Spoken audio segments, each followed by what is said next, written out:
खरी कसौटी news channel के दर्शकों को केसी बिश्नोई का नमस्कार। खरी कसौटी में आज हम आपको दिखाएंगे 5 अगस्त को अयोध्या में हाई अलर्ट किया गया कि कोई आतंकी हमला ना हो सके। इस पर देखें हमारी रिपोर्ट। सुशांत सिंह आत्महत्या केस में आया नया मोड़, इस पर भी रिपोर्ट देखें। भूतल परिवहन विभाग ने अपना जारी किया वीडियो जिसमें बतला रहे हैं कि अयोध्या जाने वाले मार्ग कैसे होंगे, इसे हम आपको दिखाएंगे। इसके बाद हम चर्चा करेंगे शिक्षा नीति पर। लेकिन सबसे पहले जाने आज की सुर्खियां और अखबारों की क्या कहती हैं खबरें। कोरोना संक्रमण की चपेट में 15 लाख से ज्यादा लोग, अयोध्या में हाई अलर्ट, दिल्ली, जम्मू और कश्मीर में हो सकते हैं आतंकवादी हमले, आस्था का महाकुंभ बनी अयोध्या। यूपी में कोरोना संक्रमण की दर सर्वाधिक। राजस्थान में गहलोत 31 को विधानसभा सत्र बुलाने पर अड़े। यूपी के डीजीपी ने कहा, फिरौती के लिए अपहरण के मामलों में लापरवाही बर्दाश्त नहीं। कहा, बरामदगी के लिए उठाएं कदम। भारतीय मानकों पर खरे नहीं उतरे तो 372 चीनी उत्पादों पर लगेगी प्रतिबंध। ऐप पर प्रतिबंध लगाने से बौखलाया चीन। रिया पर सुशांत को आत्महत्या के लिए उकसाने का केस पटना में दर्ज। छोटे उद्यमों के लिए बनेगी माइक्रो फाइनेंसिंग संस्था। नई नौकरियों के अवसरों में तेजी के संकेत। कि अयोध्या में 5 अगस्त को राम मंदिर का शिलान्यास हो सकता है। इसको मद्देनजर रखते हुए खुफिया विभाग ने किया हाई अलर्ट। अयोध्या में प्रधानमंत्री श्री नरेंद्र मोदी के भूमि पूजन से पहले आतंकवादी हमले का अलर्ट जारी किया गया है। आतंकवादी हमले को लेकर अयोध्या के आसपास के जिलों में हाई अलर्ट जारी किया गया है। प्रधानमंत्री के दौरे के मद्देनजर 9 वरिष्ठ आईपीएस की ड्यूटी लगाई गई है। प्रदेश के एडीजी कानून व्यवस्था प्रशांत कुमार ने बताया कि अयोध्या के आसपास के जिलों के आईपीएस अधिकारियों को भेजा गया है। एडीजी ने कहा कि फिलहाल खुफिया एजेंसियों की ओर से कोई पुख्ता सूचना नहीं है, फिर भी चूक कानून व्यवस्था संबंधी ना हो जाए, इसीलिए अफसरों को अचूक सुरक्षा व्यवस्था करने के निर्देश दिए गए हैं।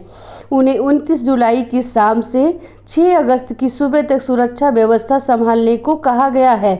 वहीं राम मंदिर के भूमि पूजन के लिए प्रधानमंत्री के आगमन की तैयारियां जोरों से चल रही हैं। ये 500 साल के संघर्ष का फल है और राम मंदिर दान के लिए अकाउंट नंबर जारी किया गया है और अयोध्या में दीपोत्सव के लिए घर घर बटेंगे दीप। राम जन्मभूमि में विराजमान रामलला के राम मंदिर के निर्माण के लिए तैयारियां युद्ध स्तर पर जारी हैं।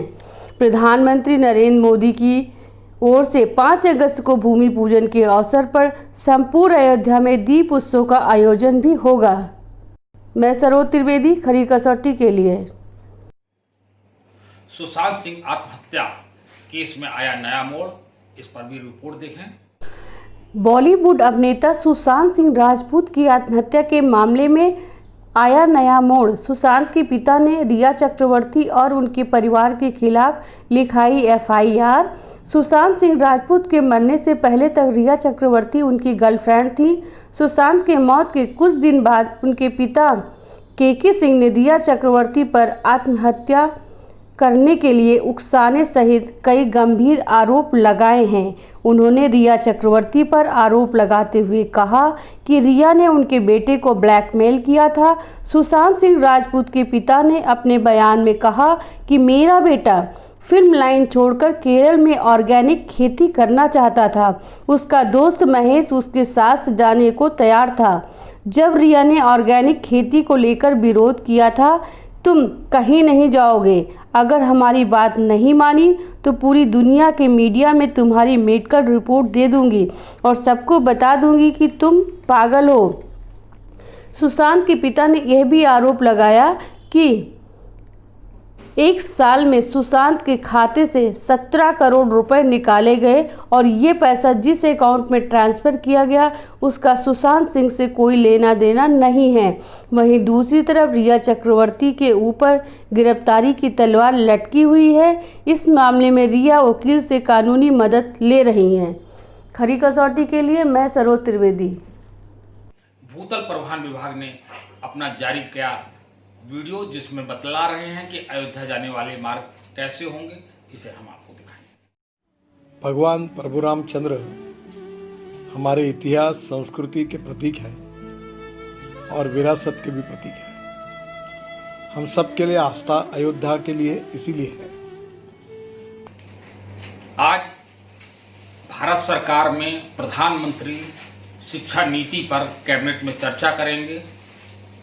क्या चर्चा करेंगे, क्योंकि 1986 में पहली बार शिक्षा नीति बनी थी और उसके बाद से इसमें कोई बहुत बदलाव नहीं हुआ है, लेकिन कोविड-19 के संक्रमण को देखते हुए तमाम बदलाव किए गए हैं। जो NCERT की जो किताबें थी CBSE बोर्ड में, उसमें हिंदी में महादेवी वर्मा, सुमित्रानंदन पंत, पंडित प्रताप नारायण मिश्रा ऐसी विभूतियों के नाम जो शामिल थे वो हटा दिए गए। आखिर जो आने वाली हमारी जनरेशन है इन महान विभूतियों को कैसे जानेगी, ये सब चीज़ें हैं। लेकिन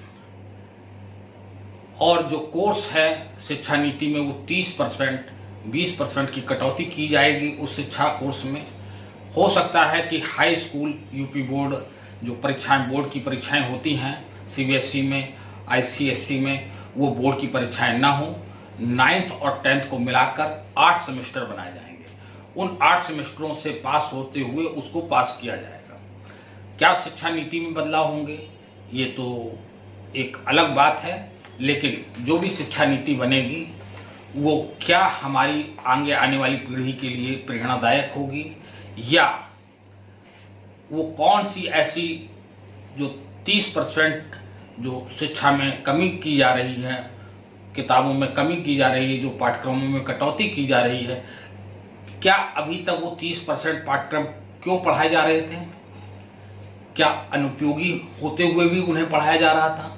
ये एक समझने का विषय है और इसे समझना पड़ेगा, क्योंकि सरकारें और जो शिक्षाविद हैं वो भविष्य को लेकर शिक्षा ऐसी होती है जो जन उपयोगी हो, शिक्षा ऐसी होनी चाहिए जो उसके लिए रोजगार उपयोगी हो, शिक्षा ऐसी होनी चाहिए जो समाज में एक आपसी भाईचारा को जोड़े, शिक्षा ऐसी होनी चाहिए कि समाज में एक दूसरे के प्रति मानवता की भावना पैदा करे, शिक्षा ऐसी होनी चाहिए कि हमारे देश में देश के प्रति हमें समर्पण की भावना पैदा करे, शिक्षा ऐसी होनी चाहिए कि अपने गुरुओं के प्रति आदर की भावना पैदा करे, शिक्षा ऐसी होनी चाहिए कि हमें अपने माँ बाप, अपने भाई बहन और समाज में जो विकृतियां हैं उसको खत्म करने वाली शिक्षा होनी चाहिए और अपने माँ बाप और भाई बहनों के प्रति आदर की भावना हो, ऐसी शिक्षा होनी चाहिए। शिक्षा का मतलब सिर्फ ज्ञान नहीं है, किताबी ज्ञान नहीं है।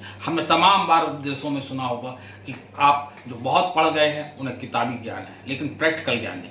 तो जो भी शिक्षा का परिवर्तन हो वो ऐसा परिवर्तन हो जिसमें वो प्रैक्टिकल ज्ञान भी सम्मिलित हो। और अपेक्षा करते हैं, हो सकता है कि कैबिनेट इन बिंदुओं पर विचार कर रही हो और हमें सारे देशों के मुकाबले हमारे भारत की जो शिक्षा प्रणाली है उसे और मजबूत करना होगा और सुदृढ़ करना होगा। कहते हैं जहाँ के लोग शिक्षित होंगे वो देश अपने आप में तरक्की करेगा, उसकी तरक्की कोई नहीं रोक सकता है। हमारे लिए शिक्षित होना महत्वपूर्ण है, उससे ज़्यादा महत्वपूर्ण है हमें संस्कारी होना। हमें संस्कारी शिक्षा के साथ संस्कार जरूर सिखाए जाए। ये हमारी जो शिक्षाविद हैं, जो किताबें चलाते हैं, जो विद्यालय चला रहे हैं, जो शिक्षा के ज्ञानी लोग हैं, उनसे अनुरोध है कि स्कूलों में बच्चों में भय की जगह सिर्फ किताबी ज्ञान की जगह प्रैक्टिकल ज्ञान भी दिया जाए। और जब हाई स्कूल तक जो लोग गांव के लोग पढ़ लेते हैं उसके बाद उनके लिए रोजगार परक शिक्षा होनी चाहिए कि वो, और उस शिक्षा को डिग्री से भी जोड़ देना चाहिए कि इंटर की परीक्षा आप सीधे इस सब्जेक्ट से नहीं पास करेंगे, आप इंटर की परीक्षा के साथ अगर बढ़ईगिरी सीख लेंगे, जो हमारे नरेंद्र मोदी प्रधानमंत्री कहते हैं कि या पहले के लोग कहते थे कि ये पढ़ा नहीं लेकिन कढ़ा बहुत है। तो जो कढ़ाई है वो शिक्षा से जोड़नी होगी, जिससे लोग उसे अनपढ़ ना कह सकें, उसे भी शिक्षित कहें और नौकरियों में भी उसका लाभ मिले। ऐसी शिक्षा होनी चाहिए और जब बात करेंगे शिक्षा की तो हम बात जरूर करेंगे इस बात की कि जो आज हमारे यहाँ कि सवर्ण बच्चे हमारे पढ़ लेते हैं, 80% नंबर होते हैं, लेकिन बैकवर्ड और तमाम जातियों के बच्चे जिनके 40% होते हैं वो पास हो जाते हैं और 80% वाले बच्चे का एडमिशन नहीं होता है। तो हमें लियाकत में कोई आरक्षण नहीं होना चाहिए, लियाकत में सिर्फ और सिर्फ कंपटीशन होना चाहिए, एडमिशन में आरक्षण होना चाहिए, नौकरी में कोई आरक्षण नहीं होना चाहिए, योग्यता होनी चाहिए, क्योंकि वो इससे तमाम सवर्ण के बच्चों में फ्रस्ट्रेशन है। और सवर्ण आज की तारीख में जितने ब्राह्मण, ठाकुर, ये भी बहुत गरीब हैं और इतने गरीब हैं कि इनके बच्चे 8,000, 9,000, 7,000, 6,000 की प्राइवेट जगह नौकरी कर रहे हैं। सरकार को इस बात पे ध्यान होना चाहिए, जो भी आरक्षण हो वो उसकी जो योग्यता है उसके आधार पर हो, और अगर आरक्षण हो तो वो कितनी आय है, आय के आधार पर आरक्षण देना चाहिए कि जो निर्बल आय के व्यक्ति हैं उनके बच्चों को आरक्षण देना चाहिए, चाहे वो किसी भी कास्ट के हों, किसी भी उसके हों। और ये परंपरा को कोई ना कोई राजनीतिक पार्टी को लाना ही पड़ेगा, नहीं लाएंगे तो हमारे जो मेधावी बच्चे हैं उनका मनोबल गिरेगा। अगर मनोबल गिरेगा तो ये जो आज अपहरण, लूट, डकैती, ये सारी घटनाएं देख रहे हैं, ये सारे लोग ये घटना जो उससे फ्रस्ट्रेटेड हो गए, शिकार हो गए, जिनको काम नहीं मिला, जिनको नौकरी नहीं मिली, वो सब इसमें लग गए हैं।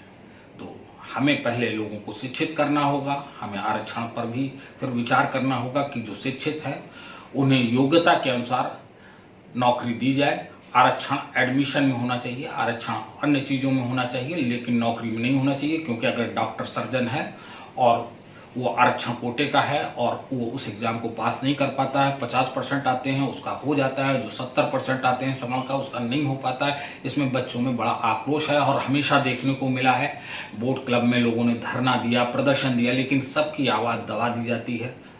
लेकिन मेरा प्रधानमंत्री जी आपसे कहना है कि इसको गंभीरता से लें, उन बच्चों का मनोबल बढ़ाएं और आरक्षण प्रक्रिया नौकरी में समाप्त होनी चाहिए। योग्यता से समान रूप से सभी को आरक्षण देना चाहिए। अगर आरक्षण देना है तो गरीबी को आधार रखें, जाति को नहीं। इसी के साथ हम अपनी वाणी को विराम देते हैं। आपसे अनुरोध करते हैं कि आप फेसबुक पर हमें सुबह 8:30 बजे लाइव सुन सकते हैं। बिश्नोई केसी फेसबुक है और हमारा जो पेज है वो केसी बिश्नोई सीनियर जर्नलिस्ट के नाम से है। हमारा चाहें तो मोबाइल नंबर नोट कर लें 9415006460। खरी कसौटी आपका दोस्त है, आपका हमदर्द है, आपकी बात सरकार तक पहुंचाने का एक माध्यम है। आप हमसे जुड़ें, हम आपकी ताकत हैं, आप हमसे जुड़े रहें। इसी के साथ लेते हैं विदा, नमस्कार।